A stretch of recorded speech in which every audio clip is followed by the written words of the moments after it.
Hi children, in the previous class, I have given you the information related to the concept of the managing of a technical staff, and some of the trainings will be given to the technical staff ಅನ್ನೋದನ್ನ ಗಮನಿಸಿದ್ವಿ. ಅಂತ ಹೇಳಿದ್ರೆ technical staff ಅನ್ನ ಯಾವ ರೀತಿ recruit ಮಾಡ್ತೀರಿ, ಆ recruit ಅನ್ನ ಮಾಡಿ ಅವ್ರಿಗೆ ಯಾವ ರೀತಿಯಾದಂತಹ ತರಬೇತಿಗಳನ್ನ ನೀಡ್ತೀವಿ ಅನ್ನೋದ್ರ ಬಗ್ಗೆ ಪೂರ್ತಿಯಾದ ಮಾಹಿತಿಯನ್ನ ನಾವುಗಳು ಗಮನಿಸ್ತಾ ಬಂದ್ವಿ. After completion of that, you take any type of an event.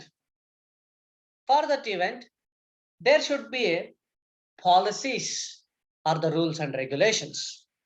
So here, what is the policy and procedure of a event? ಒಂದು ಪ್ರೊಸೀಜರ್ ಅನ್ನ ಫಾಲೋ ಮಾಡ್ತೀವಿ ನಾವು.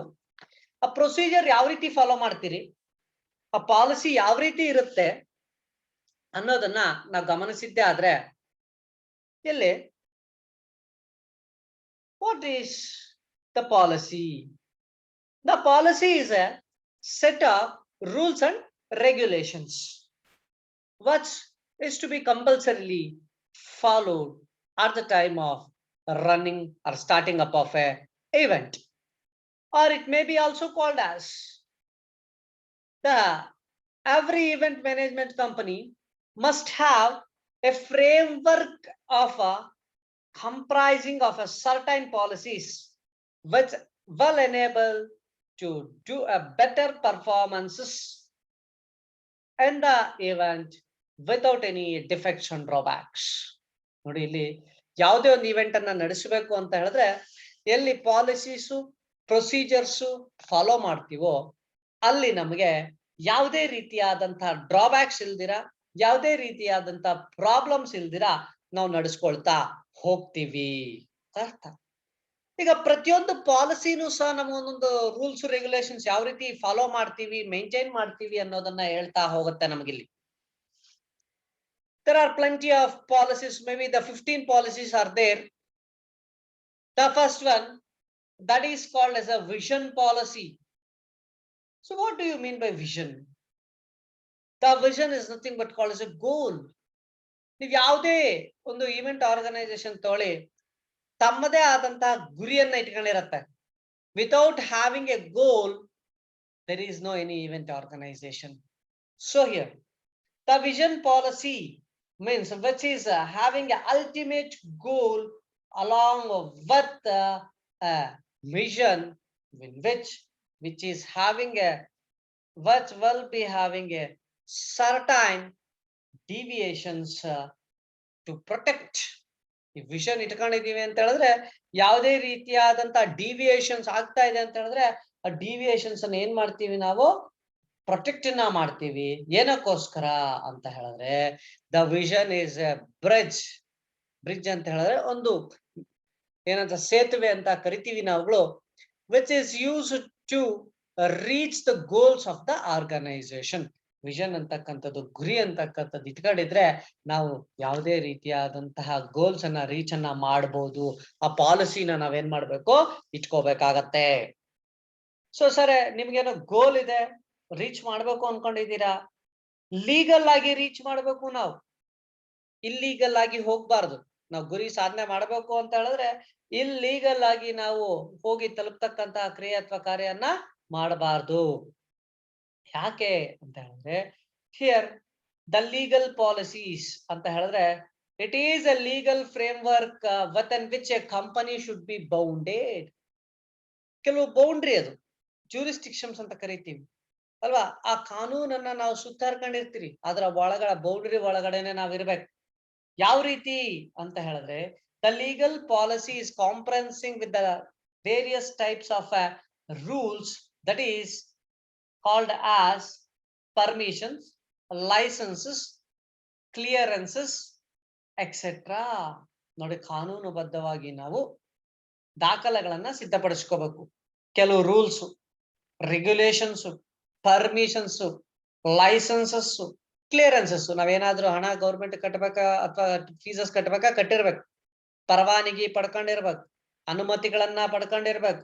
ಈ ರೀತಿ ರೂಲ್ಸ್ ಅಥವಾ ಏನಾದ್ರು ಕ್ಲಿಯರೆನ್ಸಸ್ ಸರ್ಕಾರಕ್ಕೆ ಅಥವಾ ಏನಾದ್ರು ಕ್ಲಿಯರೆನ್ಸ್ ಸರ್ಟಿಫಿಕೇಟ್ಸ್ ಇರ್ಬೇಕಾ, ಪೊಲ್ಯೂಷನ್ ಕಂಟ್ರೋಲ್ ಬೋರ್ಡ್ ಇಂದ ಇರ್ಬೋದು, ಸ್ಯಾನಿಟರಿ ಡಿಪಾರ್ಟ್ಮೆಂಟ್ಸ್ ಇಂದ ಇರ್ಬೋದು, ಈ ಎಲ್ಲಾ ಕ್ಲಿಯರೆನ್ಸಸ್ ಅನ್ನ ಪಡ್ಕೊಂಡಿರ್ತಕ್ಕಂಥ ಡಾಕ್ಯುಮೆಂಟ್ ಅನ್ನ ಪಾಲಿಸಿನ ಮೇಂಟೈನ್ ಮಾಡಬೇಕು. ಪ್ರೊಸೀಜರ್ ಅದು ನಮಗೆ step by step process legal ಅಲ್ಲಿ.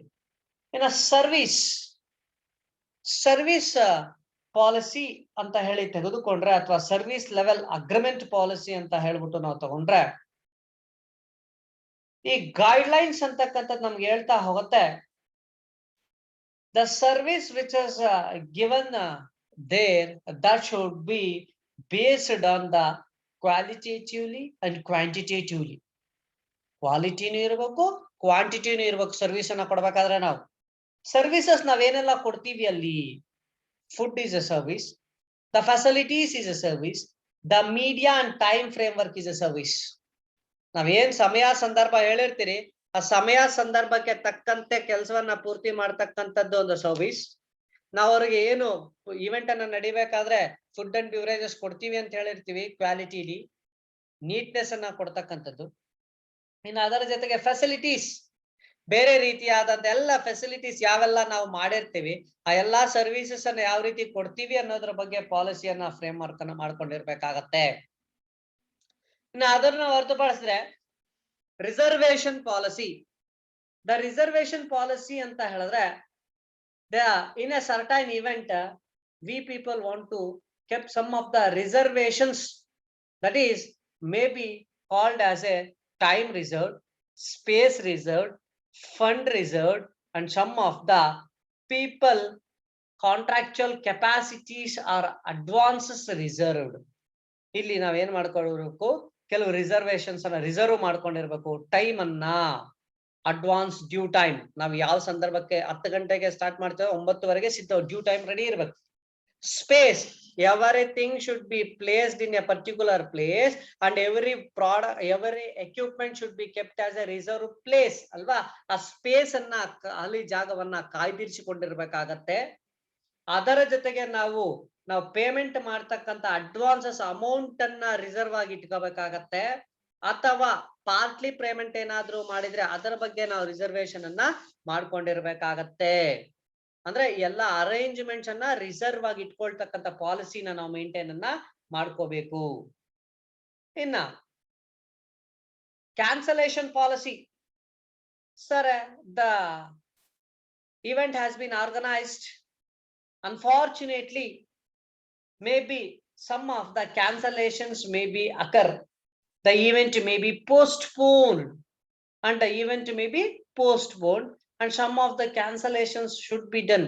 ಅಲ್ಲಿ ನಾವು ಹೇಳಿರ್ಬೇಕು, ಯಾವಾಗ ಅಡ್ವಾನ್ಸಸ್ ಅನ್ನ ಕೊಟ್ಟು ಬುಕಿಂಗ್ ಮಾಡ್ಬೇಕಾದ್ರೆ, sir if any changes may occur we will cancel the particular date and we will move or shifted or postponed to the next date ಅಂತಕ್ಕಂಥ ಪಾಲಿಸಿನ ನಾವು ಇಟ್ಕೊಂಡಿರ್ಬೇಕು. ಇಲ್ಲ ಅಂತ ಹೇಳಿದ್ರೆ ಅಡ್ವಾನ್ಸ್ ಡೆಪಾಸಿಟ್ಸ್ ಆಗಿರ್ಬೋದು ಅಥವಾ ಅಡ್ವಾನ್ಸ್ ಪೇಮೆಂಟ್ಸ್ ಆಗಿರ್ಬೋದು, ಎಲ್ಲ ಏನಾಗತ್ತೆ, ನಮಗೆ ಫ್ಯೂಚರ್ ಇವೆಂಟ್ಗೆ ಎಫೆಕ್ಟ್ ಆಗತ್ತೆ. ಆದ್ರಿಂದ ಅದನ್ನ ಪೋಸ್ಟ್ಪೋನ್ ಮಾಡ್ಕೊಳ್ತಕ್ಕಂತಹ ಪ್ರೊಸೀಜರ್ ಪಾಲಿಸಿನ ನಾವೇನ್ ಮಾಡ್ಕೊಂಡಿರ್ಬೇಕು, ಇಟ್ಕೊಂಡಿರ್ಬೇಕು. ಸ್ಟೇಜ್ ಡೆಕೋರೇಷನ್ ಆಗಿರ್ಬೋದು, ಅಥವಾ ನಾವೊಂದು ಹಾಲ್ ಬುಕ್ ಮಾಡಿದ್ರೆ ಹಾಲ್ ಆಗಿರ್ಬೋದು, ಅಥವಾ ಫುಡ್ ಅಂಡ್ ಬ್ಯೂರೇಜಸ್ ಬಗ್ಗೆ ಆಗಿರ್ಬೋದು, ಗೆಸ್ಟ್ ಅರೈವಲ್ಸ್ ಬಗ್ಗೆ ಆಗಿರ್ಬೋದು, ಇವೆಲ್ಲವೂ ಸಹ ನಾವು ಪೋಸ್ಟ್ಪೋನ್ ಏನಾದ್ರೂ ಆದ್ರೆ ಕ್ಯಾನ್ಸಲೇಷನ್ ಯಾವ ರೀತಿ ಮಾಡ್ಕೊಳ್ಬೇಕು ಅಂತ ಒಂದು ಪ್ರೊಸೀಜರ್ ಅಥವಾ ಪಾಲಿಸಿನ ನಾವು ಇಟ್ಕೊಂಡಿರ್ಬೇಕಾಗತ್ತೆ.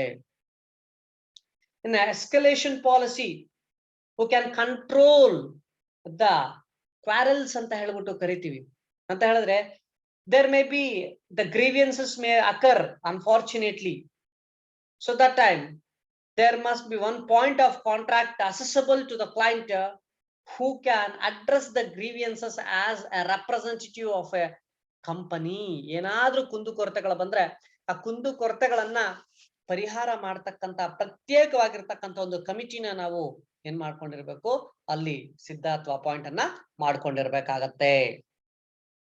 ಇನ್ನು work flow policy, it is a well defined plan or a path in which who should be responsible for a particular work and how the work should be flowed in a step by step process. ನಾವ್ ಏನೇ ಒಂದು desired goals ಅನ್ನ reach ಮಾಡಬೇಕು ಅಂತ ಹೇಳಿದ್ರೆ ಈ ಕಾರ್ಯವೈಖರಿ ಯಾವ ರೀತಿ ನಡಿಬೇಕು, ಯಾರು ಯಾವ್ದಕ್ಕೆ ಜವಾಬ್ದಾರಿಯುತ ಕೆಲಸವನ್ನ ವಹಿಸ್ಕೋಬೇಕು ಅನ್ನೋದ್ರ ಬಗ್ಗೆ ಪ್ಲಾನ್ ಅನ್ನ ಮಾಡಿ ವರ್ಕ್ ಅಂತಕ್ಕಂಥದ್ದು ಫ್ಲೋ ಮಾಡ್ತಕ್ಕಂತ ಪಾಲಿಸಿನ ನಾವೇನ್ ಮಾಡ್ಬೇಕು, ಫಾಲೋ ಅನ್ನ ಮಾಡ್ಬೇಕಾಗತ್ತೆ. Then human resource policy. Human resource, it's very important. The HR department should play a vital role or an important role in the event, because without the human resources, we cannot able to start or run or conclude the event. So we should carefully design the guidelines about the human resources. That is maybe the qualification, or ಯಾವ qualification ಅವ್ರು ನಮ್ಗೆ work ಮಾಡಬೇಕು, dress code, ಯಾವ ರೀತಿ ಅವರು dress code ಅಲ್ಲಿ ಯಾರ್ಯಾರು, ಯಾಕಂದ್ರೆ there should be a differences between one person to another person based on their responsibilities and the level of work what they are doing. Top, middle, low ಅಂತಕ್ಕಂಥದ್ದು dress ಕೋಡಿನ ಬಗ್ಗೆನೆ ನಾವ್ ಏನ್ ಮಾಡ್ಬೋದು, ಅವ್ರನ್ನ ಬೈಫರ್ಗೇಟ್ ಮಾಡ್ಬೋದು. ಸ್ವೀಪರ್ಸ್ ಯಾರು, ಹೆಲ್ಪರ್ಸ್ ಯಾರು, ಮ್ಯಾನೇಜರ್ಸ್ ಯಾರು, ವರ್ಕರ್ಸ್ ಯಾರು, ಟೆಕ್ನಿಕಲ್ ಟೀಮ್ ಯಾರು ಅನ್ನೋದ್ರ ಬಗ್ಗೆ ಪ್ರತ್ಯೇಕವಾಗಿರ್ತಕ್ಕಂತಹ ಡ್ರೆಸ್ಸಿನ ಕೋಡ್ ಅಂತ ಯೂನಿಫಾರ್ಮಿಟಿಯನ್ನ ಮ್ಯಾನೇಜ್ ಅನ್ನ ಮಾಡ್ಬೇಕಾಗತ್ತೆ ನಾವುಗಳು. ವೇಜಸ್ ಅಂಡ್ ಕಾಂಪನ್ಸೇಷನ್, ಅವ್ರ ವೇಜಸ್ ಯಾವ ರೀತಿ ಕೊಡ್ತೀವಿ, ಕಾಂಪನ್ಸೇಷನ್ಸ್ ಯಾವ ರೀತಿ ಕೊಡ್ತೀವಿ ಅನ್ನೋದ್ರ ಬಗ್ಗೆ ಎಂಪ್ಲಾಯರ್ಸ್ ಅಂಡ್ ಎಂಪ್ಲಾಯೀಸಿನ ಮಧ್ಯೆ, ಇಬ್ಬರ ಮಧ್ಯೆನೂ ಸಹ ನಮ್ಗೆ ಏನಾಗಿರ್ಬೇಕಾಗತ್ತೆ, ಒಂದು ಕೋಆರ್ಡಿನೇಷನ್ ಅಂತಕ್ಕಂಥದ್ದು ಇರ್ಬೇಕಾಗತ್ತೆ. ಸೊ ಈ ಒಂದು ಏನಂತ ಕರಿತೀವಿ ನಾವುಗಳು ಹ್ಯೂಮನ್ ರಿಸೋರ್ಸ್ ಪಾಲಿಸಿ ಅಂತಕ್ಕಂಥದ್ದು ಎಷ್ಟು ಪರ್ಫೆಕ್ಟ್ ಆಗಿದ್ರೆ ಅಷ್ಟು ಚೆನ್ನಾಗಿ ಏನ್ ನಡೆಯುತ್ತೆ, ಒಂದು ಈವೆಂಟ್ ನಡೆಯುತ್ತೆ. ಸರ್, ಈವೆಂಟಿನ ಬಗ್ಗೆ ಮಾರ್ಕೆಟಿಂಗ್ ಮಾಡ್ಬೇಕಲ್ವಾ ನಾವುಗಳು? ಯಾವ್ದೋ ಜನರಲ್ ಪಬ್ಲಿಕ್ ನಡೀತಕ್ಕಂತ ಒಂದು ಈವೆಂಟ್ ನಡೆಸ್ತಾ ಇದೀವಿ ನಾವು ಅಂತ ಹೇಳಿದ್ರೆ ಅಲ್ಲಿ ಆಡಿಯನ್ಸ್ ಬರಲೇಬೇಕು ನಮಗೆ. Without the audience we cannot able to do or conclude the event success. So success ಆಗಲ್ಲ ಅಂತ ಹೇಳಿದಾಗ, ಅಥವಾ ಸಕ್ಸಸ್ ಆಗಿಲ್ಲ ಅಂತ ಹೇಳಿದ್ರೆ ನಾವು ಇನ್ವೆಸ್ಟ್ ಮಾಡಿರ್ತಕ್ಕಂಥದ್ದು ಬರೋದಿಲ್ಲ. ಸೊ ನಾವೇನ್ ಮಾಡ್ಬೇಕು, ಆ ಈವೆಂಟಿನ ಬಗ್ಗೆ ಮಾರ್ಕೆಟಿಂಗ್ ಮಾಡ್ಬೇಕು. ಮಾರ್ಕೆಟಿಂಗ್ ಮಾಡ್ಬೇಕು ನಾವು ಅಂತ ಹೇಳಿದ್ರೆ ಮಾರ್ಕೆಟಿಂಗ್ ಪಾಲಿಸಿ. ಸೊ ಅಂತ ಹೇಳಿದ್ರೆ we people want to communicate about the event to the general public through the various medias, that is called as a marketing ಅಂತ ಹೇಳಿ. ನಾವು ಅಲ್ಲಿ ಏನ್ ಇವೆಂಟ್ ಅನ್ನ ನಡೆಸ್ತಾ ಇದೀವಿ, ವೇರಿಯಸ್ ಮೀಡಿಯಾಸಿನ ಮುಖಾಂತರ ಅವ್ರಿಗೆ ಮಾಹಿತಿಗಳನ್ನ ಕೊಡ್ತಕ್ಕಂಥದ್ದೇ ಮಾರ್ಕೆಟಿಂಗ್ ಪಾಲಿಸಿ ಅಂತ ಹೇಳ್ಬಿಟ್ಟು ಕರಿತೀರಿ. The marketing policy is a most important and creative policy in which the promotion work should take place, promoting about the event. ಪ್ರವರ್ತನೆಯ ಕಾರ್ಯವನ್ನ ಮಾಡ್ಬೇಕಾಗತ್ತೆ ನಾವುಗಳು ಈವೆಂಟಿನ ಬಗ್ಗೆ ಜನಸಾಮಾನ್ಯರಿಗೆ ಹೇಳ್ತಕ್ಕಂಥದ್ದು. ಸೊ ಯಾವ ರೀತಿ ಪ್ರಮೋಟ್ ಮಾಡ್ತೀವಿ ನಾವು ಅಲ್ಲಿ ಅಂತ ಹೇಳಿ ತಗೊಂಡಿದ್ದಾದ್ರೆ, ಈವೆಂಟಿನ ಬಗ್ಗೆ ನಾವುಗಳು ಅಡ್ವರ್ಟೈಸ್ಮೆಂಟ್ಸ್ ಕೊಡ್ತಕ್ಕಂಥದ್ದು, ಬ್ಯಾನರ್ಸ್ ಹಾಕ್ತಕ್ಕಂಥದ್ದು, ಪಬ್ಲಿಕ್ಗೆ ಅವೇರ್ನೆಸ್ ಅನ್ನ ಮೂಡಿಸ್ತಕ್ಕಂಥದ್ದು, ಅಲ್ಲಿ ನಾವು ಮಾರ್ಕೆಟಿಂಗ್ ಅನ್ನ ಮಾಡಿ ಮಾರ್ಕೆಟ್ ಶೇರ್ ಆಗಿರ್ಬೋದು, ಇನೋವೇಟಿವ್ ಮೆಥಡ್ಸಿನ ಬಗ್ಗೆ ಆಗಿರ್ಬೋದು, ಸಪ್ಲೈ ಅಂಡ್ ಡಿಮ್ಯಾಂಡಿನ ಬಗ್ಗೆ ಆಗಿರ್ಬೋದು ಅಂತ ಹೇಳಿದ್ರೆ ಅಲ್ಲಿ ಇವೆಂಟಿನ ಬಗ್ಗೆ ನಾವೇನ್ ಮಾಡ್ಬೇಕಾಗತ್ತೆ, ಮಾಹಿತಿಗಳನ್ನ ಅಡ್ವರ್ಟೈಸ್ಮೆಂಟ್ ಗಳನ್ನ ಮುಖಾಂತರ ಯಾವ ರೀತಿ ಕೊಡ್ತೀವಿ ಅನ್ನೋದ್ರ ಬಗ್ಗೆ ಒಂದು ರೂಲ್ಸ್ ರೆಗ್ಯುಲೇಷನ್ಸ್ ಅನ್ನ, ಫ್ರೇಮ್ ವರ್ಕ್ ಅನ್ನ ಮಾಡ್ಕೊಂಡಿರ್ಬೇಕಾಗತ್ತೆ ನಾವುಗಳು. ಇನ್ನ billing policy. So there will be a different modes of payments, either maybe the wages, or maybe the salaries, or maybe the incentives, or maybe the fees, or maybe the advances, or maybe the rent will be paid based on the different the acquiring of assets at the time of running of a event. ನಾವು event ಅನ್ನ run ಮಾಡ್ಬೇಕಾದ್ರೆ ವಿವಿಧ ರೀತಿಯಾದಂತ assets ಅನ್ನ acquire ಮಾಡ್ಕೊಂಡಿರ್ತೀರಿ, ಅದಕ್ಕೆ ನಾವು bill ಅನ್ನ pay ಮಾಡ್ಬೇಕಾಗತ್ತೆ. ಆ ಬಿಲ್ಸ್ ಯಾವ ರೀತಿ ಪೇ ಮಾಡ್ಬೇಕಾಗತ್ತೆ ಅಂತ ಹೇಳಿದ್ರೆ, here the mode of payment is very important and it should be arranged according to the convenience of the company as well as the client. ಕ್ಲೈಂಟಿನ ಪ್ರಕಾರ ಮತ್ತೆ ಕಂಪನಿಯ ಪ್ರಕಾರ ಇಬ್ಬರಿಗೂ ಅನುಕೂಲವಾಗ್ತಕ್ಕಂತಹ ಮೋಡ್ ಆಫ್ ಪೇಮೆಂಟ್ ಮೆಕ್ಯಾನಿಸಮ್ ಅನ್ನ ಇಟ್ಕೋಬೇಕಾಗತ್ತೆ ನಾವುಗಳು. ಇಟ್ಕೊಂಡು ನಾವು ಸೆಟಲ್ಮೆಂಟ್ಸ್ ಅನ್ನ ಆಗಿಂದ ಹಾಗೆ ಮಾಡ್ಕೊಳ್ತಾ ಬರ್ಬೇಕಾಗತ್ತೆ. ದ ಓವರ್ ಡ್ಯೂ ಫೆಸಿಲಿಟಿಯನ್ನ ಇಟ್ಕೋಬಾರ್ದು, ಡ್ಯೂ ಇಟ್ಕೋಬಾರ್ದು. ಸೊ ಆ ಬಿಲ್ಲಿಂಗ್ ಯಾವ ರೀತಿ ಕಟ್ಟಬೇಕು ಅಂತಕ್ಕಂಥ ಪಾಲಿಸಿನ ನಾವು ಏನ್ ಮಾಡ್ಬೇಕಾಗತ್ತೆ, ಮ್ಯಾನೇಜ್ ಮಾಡ್ಬೇಕಾಗತ್ತೆ. ಮಾಡ್ಬೇಕು ಅಂತ ಹೇಳಿದ್ರೆ there should be a free working capital management. ನಮ್ಮ ಹತ್ರ ಯಥೇಚ್ಛವಾದ ಏನಾಗಿರ್ಬೇಕು, ಕಾರ್ಯಶೀಲ ಬಂಡವಾಳವನ್ನ ಇರಿಸ್ಕೋಬೇಕಾಗತ್ತೆ. ಇನ್ನ ಕಂಪ್ಲೇಂಟ್ಸ್ ಪಾಲಿಸಿ ಅಂತ ಹೇಳಿದ್ರೆ, It represents the set of prohibitions of the employees in which is mandatory to ensure the confidential ಅಂತ ಹೇಳಿದ್ರೆ ಇಲ್ಲಿ ನಾವುಗಳು ಏನು ಫ್ಯೂಚರ್ ಪ್ಲಾನ್ಸ್ ಫ್ಯೂಚರ್ ಸ್ಟ್ರಾಟಜೀಸ್ ಅನ್ನ ಇಟ್ಕೊಂಡಿರ್ತೀರಿ ವರ್ಕ್ಗೆ ಆ ವರ್ಕ್ ಅನ್ನ ಎಂಪ್ಲಾಯೀಸ್ ಜೊತೆ ಯಾವ ರೀತಿ ಕಾಂಪಿಟೇಟರ್ಸ್ ಜೊತೆ ನಾವುಗಳು ಫೈಟ್ ಮಾಡಬೇಕು ಅಂತಕ್ಕಂಥದ್ರ ಬಗ್ಗೆ policy. Security, it's very important thing. Without the safety measures, if any unexpected accidents or defects may arise, we cannot able to bear a loss. So ಆ ಲಾಸ್ ಅನ್ನ ಬೇರ್ ಮಾಡಬೇಕು ನಾವು ಅಥವಾ ಬೇರ್ ಮಾಡಬಾರ್ದು ಅನ್ನೋದಕ್ಕಿಂತ ನಾವು ಏನೋ ತೊಂದರೆನೇ ಆಗ್ಬಾರ್ದು ಅಂತ ಹೇಳಿದ್ರೆ ಅಲ್ಲಿ ನಾವು ಸೆಕ್ಯೂರಿಟಿ ಅಂತ ಸೇಫ್ಟಿಯನ್ನ ಕಾಯ್ದಿರಿಸ್ಕೋಬೇಕಾಗತ್ತೆ. It is one of the important policy that should be maintained as a safety measures and security measures it should be developed by a company to ensure the safety to both called as a client as well as a company's properties as well as invitees. ಅಂತ ಹೇಳಿದ್ರೆ ಬಂದಿರತಕ್ಕಂತ guest ನ security ನೋಡ್ಕೋಬೇಕು, company security ನೋಡ್ಕೋಬೇಕು, ಕ್ಲೈಂಟಿನ security ನೋಡ್ಕೋಬೇಕು, ಯಾವ ರೀತಿ ನಾವು safety measures ಅನ್ನ ಕಾಯ್ದಿರಿಸ್ಕೋಬೇಕು ಅನ್ನೋದನ್ನ ಅಲ್ಲಿ ನಾವು ರೂಲ್ಸ್ ರೆಗ್ಯುಲೇಷನ್ಸ್ ಅನ್ನ ಪ್ರೊಸೀಜರ್ಸ್ ಅನ್ನ ಫಾಲೋ ಮಾಡ್ಬೇಕಾಗತ್ತೆ. Then environment and pet policy ಅಂತ ಹೇಳಿದ್ರೆ you do any type of event that should be the eco-friendly method event. That is environmental eco-friendly method event. ನಾವ್ ಏನೇ ಮಾಡಿದ್ರು ಪರಿಸರ ಸಂರಕ್ಷಣೆಯನ್ನ ಮಾಡ್ತಕ್ಕಂತ ಒಂದು ಕಾರ್ಯವೈಖರಿಯನ್ನ ಮಾಡ್ಬೇಕ ಹೊರತು ಆ ಇವೆಂಟ್ ಇಂದ ನಮಗೆ ಅಫೆಕ್ಟ್ ಆಗ್ತಕ್ಕಂಥದ್ದು ಮಾಡಬಾರ್ದು. We should be kept in mind that we should safeguard the company's asset as well as the environment. ಅಲ್ಲಿ ನಾವು ಎನ್ವೈರನ್ಮೆಂಟ್ ಅನ್ನ ಸೇಫ್ ಗಾರ್ಡ್ ಮಾಡ್ಬೇಕು, ಸೊಸೈಟಿನ ಸೇಫ್ ಗಾರ್ಡ್ ಮಾಡ್ಬೇಕು, ಪಬ್ಲಿಕ್ ಪ್ರಾಪರ್ಟಿನ ಸೇಫ್ ಗಾರ್ಡ್ ಮಾಡ್ಬೇಕು ಅಲ್ವಾ. ಎಲ್ಲಾ ರೀತಿಯಲ್ಲೂ ಸಹ ನಾವುಗಳು ಏನ್ ಮಾಡ್ಬೇಕಾಗತ್ತೆ, ಅಲ್ಲಿ ಪ್ರಿಮಿಸಸ್ ಅಲ್ಲಿ ಇರ್ತಕ್ಕಂತಹ ಎಲ್ಲ ಪೆಟ್ಸ್ ಇಂದ ಹಿಡಿದು ಪ್ರತಿಯೊಂದನ್ನ ಸೇವ್ ನಾವು ನಡೆಸ್ತಕ್ಕಂಥ ಈವೆಂಟ್ ಅಲ್ಲಿ ಆಚೆ ಬಿಸಾಡಿದ್ರೆ ಅಲ್ಲಿರ್ತಕ್ಕಂಥ ಪ್ರಾಣಿ ಪಕ್ಷಿಗಳಿಗೆ ಹಾನಿ ಆಗ್ಬಾರ್ದು, ಜನಸಾಮಾನ್ಯರಿಗೆ ಹಾನಿ ಆಗ್ಬಾರ್ದು, ಪ್ರಕೃತಿ ಹಾನಿ ಆಗ್ಬಾರ್ದು. ಈ ರೀತಿ ಎಲ್ಲವನ್ನ ಸಹ ಕಾಯ್ದಿರಿಸ್ಕೊಂಡು ನಾವೇನ್ ಮಾಡ್ಬೇಕಾಗತ್ತೆ, ನೋಡ್ಕೋಬೇಕಾಗತ್ತೆ. ಇನ್ನು transportation policy.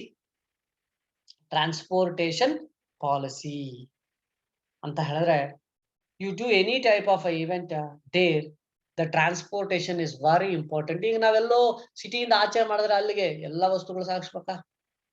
Transportation is very important. ಹಂಗಂತ ಹೇಳಿದ್ರೆ ನಾವು ಮಾಡ್ತಕ್ಕಂಥ ಇವೆಂಟ್ ಇದೆಯಲ್ಲ ಅಲ್ಲಿ ಯಾವ ರೀತಿ ಟ್ರಾನ್ಸ್ಪೋರ್ಟೇಶನ್ ಇದೆ, ಟ್ರಾನ್ಸ್ಪೋರ್ಟೇಶನ್ ಕಾಸ್ಟ್ ಎಷ್ಟಾಗತ್ತೆ, ಡೆಸ್ಟಿನೇಷನ್ ಎಷ್ಟು ದೂರ ಆಗತ್ತೆ, ಅರೈವಲ್ ಡಿಪಾರ್ಚರ್ ಟೈಮಿಂಗ್ 2 hours ಅಲ್ಲೋಗಿ ಅರ್ಧ ಗಂಟೆ ಇವೆಂಟ್ ಮಾಡಿ ವಾಪಸ್ ಬರ್ಲಿಕ್ಕೆ ಅಷ್ಟು ಕಾಲ ಕಳಿಬೇಕಾ ನಾವು ಅನ್ನೋದನ್ನ ನೋಡ್ಕೋಬೇಕು. ಅಂದ್ರೆ ನಾವ್ ಮಾಡ್ತಕ್ಕಂತ ಈವೆಂಟಿನ ಬೇಸ್ಡ್ ಅಲ್ಲಿ ನಾವೇನ್ ಮಾಡ್ಬೇಕಾಗತ್ತೆ, ಟ್ರಾನ್ಸ್ಪೋರ್ಟೇಶನ್ ಅನ್ನ ನೋಡ್ಕೋಬೇಕು. ಕಾಸ್ಟ್ ಜಾಸ್ತಿನಾ, ದೂರ ಜಾಸ್ತಿನಾ, ಎಷ್ಟು ಟೈಮ್ ಬೇಕಾಗತ್ತೆ, ಪ್ರತಿಯೊಂದನ್ನ ಸಹ ಕ್ಯಾಲ್ಕುಲೇಟ್ ಮಾಡ್ಕೋಬೇಕಾಗತ್ತೆ ನಾವುಗಳು. ಸೊ ಪಾಲಿಸಿನ ಇಟ್ಕೋಬೇಕು. ಈಸಿ ವೇ ಇರ್ಬೇಕು, ಈಸಿ ರೂಟ್ಸ್ ಇರ್ಬೇಕು, ಕಾಸ್ಟ್ ಕಮ್ಮಿ ಇರ್ಬೇಕು, ಆ ರೀತಿ ನೋಡ್ಕೋಬೇಕಾಗತ್ತೆ ನಾವು. ಇನ್ನು ಫೈನಲ್ ಆಗಿ technical policy. It is one of the important factor. If one event should be a success means the technology what we are using is very important. That is based on the communication system, software and hardware, cost of purchasing of a technology, maybe based on the instruments and some of the supporting system for the exhibiting of a successful event. ಒಂದು event successful ಆಗಿ ಹೊರಹೊಮ್ಮಬೇಕು ನಮ್ಗೆ ಅಂತ ಹೇಳಿದ್ರೆ ನಾವು ಬಳಸ್ತಕ್ಕಂಥ technology ಅಂತಕ್ಕಂಥದ್ದು ಅತಿ ಹೆಚ್ಚು ಪ್ರಾಮುಖ್ಯತೆಯನ್ನ ಬೀರುತ್ತೆ. ಸೊ ತಂತ್ರಜ್ಞಾನ ಯಾವ ರೀತಿ ಬಳಸಬೇಕು, ಯಾವ ರೀತಿ ಆದಂತಹ ನಾವು ಹಾರ್ಡ್ವೇರ್ ಅಂಡ್ ಸಾಫ್ಟ್ವೇರ್ ಅನ್ನ ಬಳಸ್ತಾ ಇದೀವಿ, ಅದಕ್ಕೆ ಕಾಸ್ಟ್ ಏನು, ಯಾವ ರೀತಿ ನಾವು ಬಳಸಬೇಕಾಗತ್ತೆ, ಆ ಇನ್ಸ್ಟ್ರೂಮೆಂಟ್ಸ್ ಯಾವ ರೀತಿ ಹ್ಯಾಂಡಲ್ ಮಾಡ್ಬೇಕಾಗತ್ತೆ ಅನ್ನೋದ್ರ ಬಗ್ಗೆನೂ ಸಹ ನಾವು ರೂಲ್ಸ್ ಪ್ರೊಸೀಜರ್ ಅನ್ನ ಫಾಲೋ ಮಾಡ್ಬೇಕಾಗತ್ತೆ. ನಿಮಗೆ ಪ್ರತಿಯೊಂದು ಸಹ ಇಲ್ಲಿ ಗಮನಿಸಿದಂಗೆ ನೀವು ನೋಡ್ಬೋದು, ಬೇಕಾದ್ರೆ ಗುರಿ ಇರಬೇಕು, ಕಾನೂನು ಇರಬೇಕು, ಸೇವೆ ಕೊಡಬೇಕು, ರಿಸರ್ವೇಶನ್ ಇರಬೇಕು, ಕ್ಯಾನ್ಸಲೇಷನ್ ಇರಬೇಕು, ಏನಾದ್ರೂ ಗ್ರೀವಿಯನ್ಸಸ್ ಇದ್ರೆ ಸೆಟ್ಲ್ ಮಾಡ್ತಕ್ಕಂಥದ್ದು ಇರಬೇಕು, ವರ್ಕ್ ಫ್ಲೋ ಕರೆಕ್ಟ್ ಆಗಿರ್ಬೇಕು, ಮಾನವ ಸಂಪನ್ಮೂಲಗಳು ಕರೆಕ್ಟ್ ಆಗಿರ್ಬೇಕು, ಮಾರುಕಟ್ಟೆ ಅಂದ್ರೆ ಮಾಹಿತಿಗಳನ್ನ ಕೊಡ್ತಕ್ಕಂಥದ್ದು ಕರೆಕ್ಟ್ ಆಗಿರ್ಬೇಕು, ಎಲ್ಲದಕ್ಕೂ ದಾಖಲೆಗಳು ಬಿಲ್ಲಿಂಗ್ ಇಟ್ಕೋಬೇಕು, ಏನಾದ್ರು ಕಾಂಪ್ಲೈನ್ಸಸ್ ಇದ್ರೆ ಸೆಟಲ್ ಮಾಡ್ಕೋಬೇಕು, ಸೆಕ್ಯೂರಿಟಿ ಇರಬೇಕು, ಎನ್ವಿರಾನ್ಮೆಂಟ್ ಅನ್ನ ಪ್ರೊಟೆಕ್ಟ್ ಮಾಡಬೇಕು, ವಸ್ತುಗಳನ್ನ ಟ್ರಾನ್ಸ್ಪೋರ್ಟ್ ಡಿಪಾರ್ಚರ್ ಮಾಡ್ತಕ್ಕಂಥದ್ದು ಕರೆಕ್ಟ್ ಆಗಿರ್ಬೇಕು, ಅಲ್ಲಿ ನಾವು ಬಳಸ್ತಕ್ಕಂಥ ಟೆಕ್ನಾಲಜಿ ಕರೆಕ್ಟ್ ಆಗಿರ್ಬೇಕು. ಇವೆಲ್ಲ ಇದ್ರೆ ಮಾತ್ರ ಒಂದು ಈವೆಂಟ್ ಏನಾಗ್ಲಿಕ್ಕೆ ಸಾಧ್ಯ, ಸಕ್ಸಸ್ ಆಗ್ಲಿಕ್ಕೆ ಸಾಧ್ಯ. ಸೊ ಇದರ ಜೊತೆಗೆ ಯಾವ ರೀತಿಯಾದಂತಹ ಪ್ರೊಸೀಜರ್, ಇದೆಲ್ಲ ಪಾಲಿಸೀಸ್, ನಾವು ಪ್ರೊಸೀಜರ್ ಯಾವ ರೀತಿ ಫಾಲೋ ಮಾಡ್ತೀವಿ, ಸ್ಟೆಪ್ ಬೈ ಸ್ಟೆಪ್ ಯಾವ ರೀತಿ ಎಂಪ್ಲಾಯ್ಸ್ ಇರಬೇಕು, ಟೀಮ್ಸ್ ಯಾವ ರೀತಿ ಫ್ರೇಮ್ ಮಾಡಬೇಕು, ಯಾರ್ಯಾರ ಕೆಲಸಗಳು ಯಾವ ರೀತಿ ಕೊಡಬೇಕು, ಎಲ್ಲರಿಗೂ ಒಂದು ಡಾಕ್ಯುಮೆಂಟ್ ಏನೆಲ್ಲ ಕೊಟ್ಟಿರ್ಬೇಕು ಅನ್ನೋದ್ರ ಬಗ್ಗೆ ಪ್ರೊಸೀಜರ್ಸ್ ಮತ್ತೆ ರೆಕಾರ್ಡ್ ಕೀಪಿಂಗ್ ಸಿಸ್ಟಮ್ ಅನ್ನೋದನ್ನ ನೆಕ್ಸ್ಟ್ ವಿಡಿಯೋನಲ್ಲಿ ನಾನು ಅಪ್ಲೋಡ್ ಅನ್ನ ಮಾಡಿರ್ತೀನಿ. ಆ ರೆಕಾರ್ಡ್ ಕೀಪಿಂಗ್ ಸಿಸ್ಟಮ್ ಮತ್ತೆ ಪ್ರೊಸೀಜರ್ ಮುಗಿದ್ರೆ ಫಸ್ಟ್ ಚಾಪ್ಟರ್ ವೈಂಡ್ ಅಪ್ ಆಗತ್ತೆ ನಿಮಗೆ. ಫಸ್ಟ್ ಚಾಪ್ಟರ್ ಅಲ್ಲಿ ನಿಮಗೆ 14 + 6 + 2 22 ಮಾರ್ಕ್ಸ್ ಕಂಪಲ್ಸರಿ ಆಗಿ ಕೇಳ್ತಾರೆ.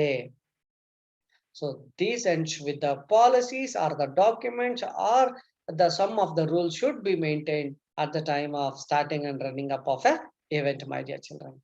I will be with you in next upcoming video, that is the procedure and the record keeping system. Okay, thank you, my dear children.